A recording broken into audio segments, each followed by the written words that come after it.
Hello, bienvenue dans cette nouvelle vidéo. Alors, déjà de 1, je suis beaucoup trop joie de vous lire le chapitre 1, voilà. Le chapitre 0 avec les sound design et tout, ça vous a trop plu. Alors sachez juste que pour les prochains chapitres, il n'y aura pas forcément autant d'illustrations. Je sais pas si jamais vous avez regardé le visuel. Sachez que les illustrations vont moins changer parce que MDR, le premier, c'était les images du webtoon.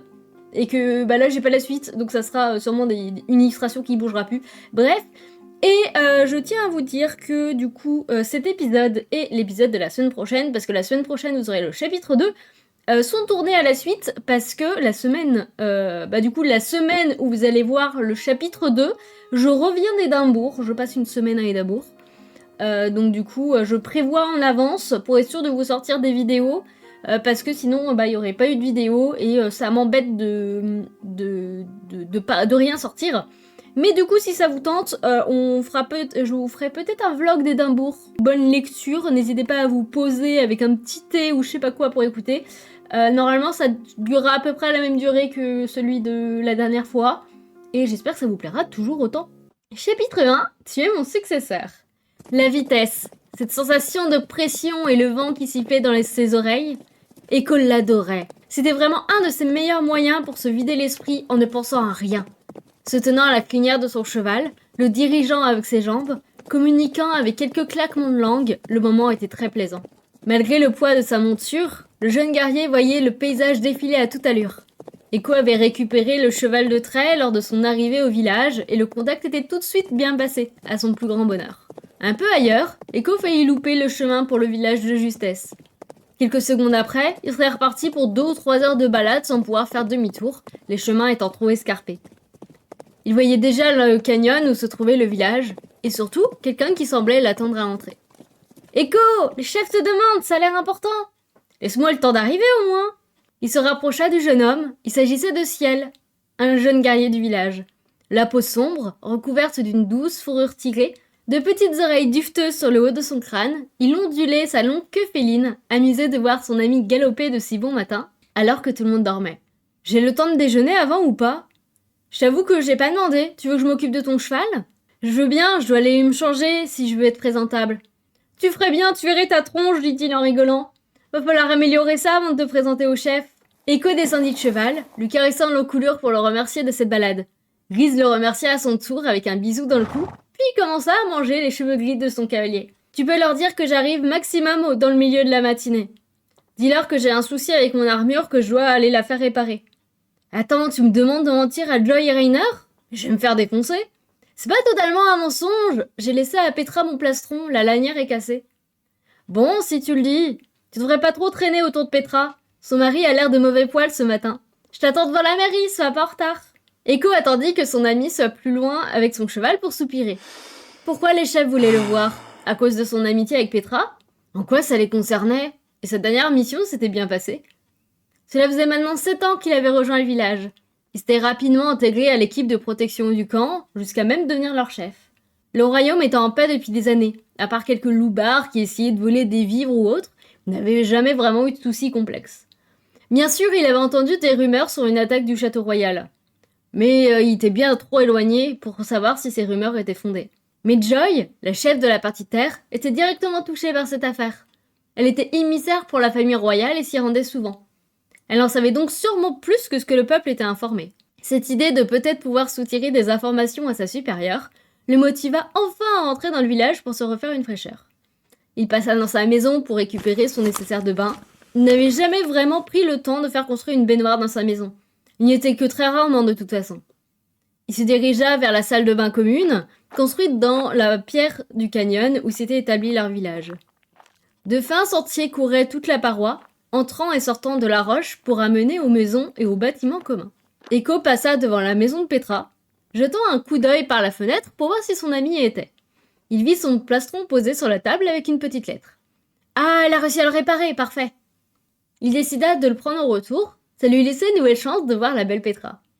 Le jeune homme arriva enfin aux salles de bain, il faisait déjà très chaud, tout le monde se lavant avant le zénith. Il espérait que le bassin était libre, car il n'avait ni l'envie de se baigner avec quelqu'un, ni le temps d'attendre qu'il soit vide.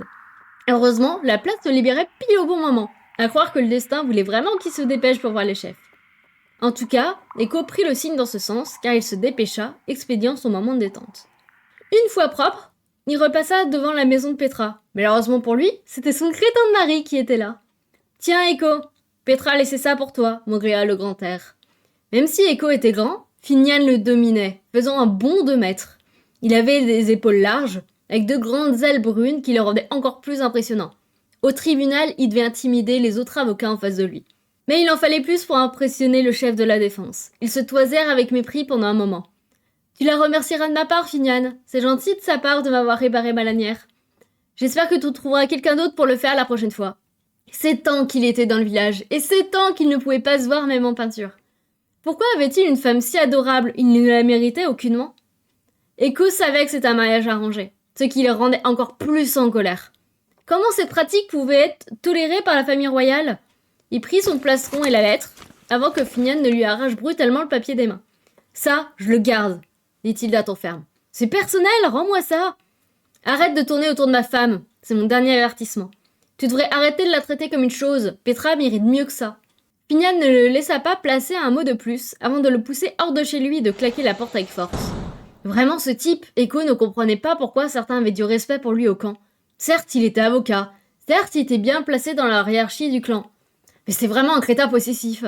Au moins, son plastron était réparé. Sa lanière avait lâché en rentrant de leur dernière mission. Il avait passé tout le trajet retour à le tenir d'une main, tout en tenant les rênes de l'autre. C'était pas la position la plus confortable qu'il avait expérimentée, mais cela ne ferait qu'une future anecdote pour les soirées autour du feu avec les autres. Il rentra chez lui, finit de se préparer et fit de son mieux pour mettre son armure seul.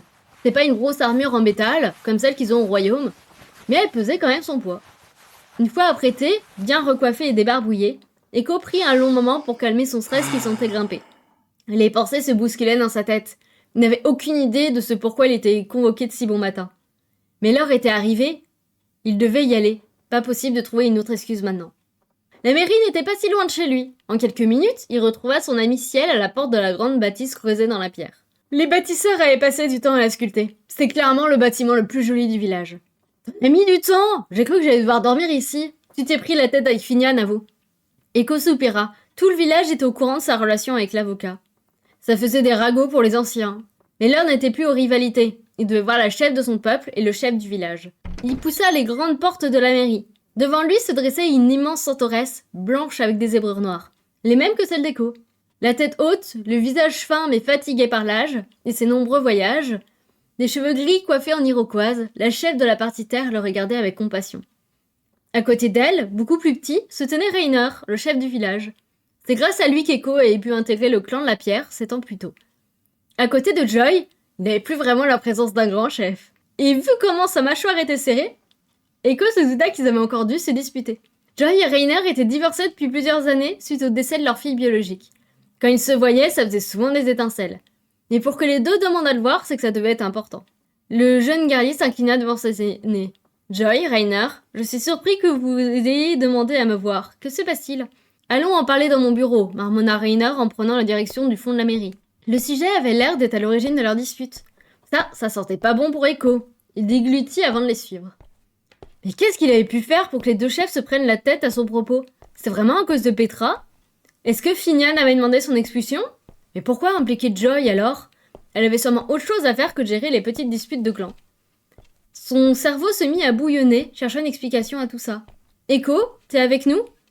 Il sursauta, leva les yeux vers ses interlocuteurs. Joy le regardait tendrement, comme une mère avec son petit, avec une voix douce et s'approcha de lui. « Rainer m'a raconté ton exploit lors de ta dernière mission. Echo manqua de s'étouffer. Lors de cette fameuse mission, une simple expédition de repérage comme d'habitude, son expédition et lui-même avaient failli se faire ensevelir sous un éboulement. Pour une raison obscure, ils avaient échappé car il avait une sorte de pressentiment. Comme s'il avait senti l'éboulement avant qu'il y ait eu lieu. Comment Rainer est au courant de ça? Puis c'était pas grand-chose, juste un coup de chance. Echo, je pense que tu es mon successeur. Tu es le garde élémentaire de la Terre. Le sang d'Echo ne fit qu'un tour. Les gardes élémentaires sont des élus des entités. Il y en a qu'un qui apparaît tous les 20 ans dans chaque partie d'Élémentaria. Joy est l'une de ces gardes, mais elle a fini son service il y a peu avant de devenir chef de la partie Terre. Depuis, le poste est libre en attente des nouveaux élus. Mais lui, être un élémentaire, il l'aurait su quand même, non? Ça se voit quand on a un don. Et puis, il est juste éclaireur. Comment ce simple accident peut faire croire à Joy que c'est lui? C'est pas possible, vous devez faire erreur. Je ne pense pas, mon garçon, dit-elle d'une voix réconfortante.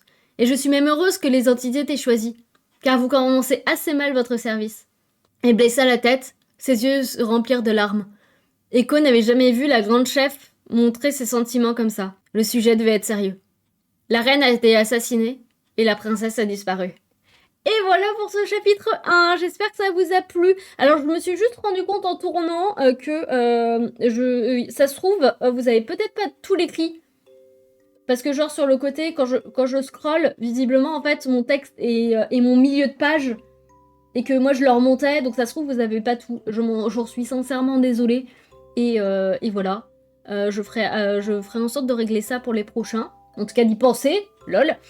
En tout cas, j'espère que ça vous a plu. Maintenant, vous voyez Echo. Normalement, ce chapitre était en préparation pour le webtoon, mais du coup, il est jamais sorti.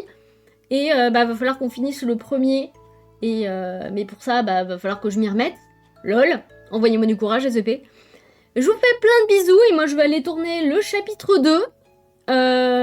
Passez une très bonne semaine et on se dit à la semaine prochaine, samedi midi comme d'habitude. Et bisous!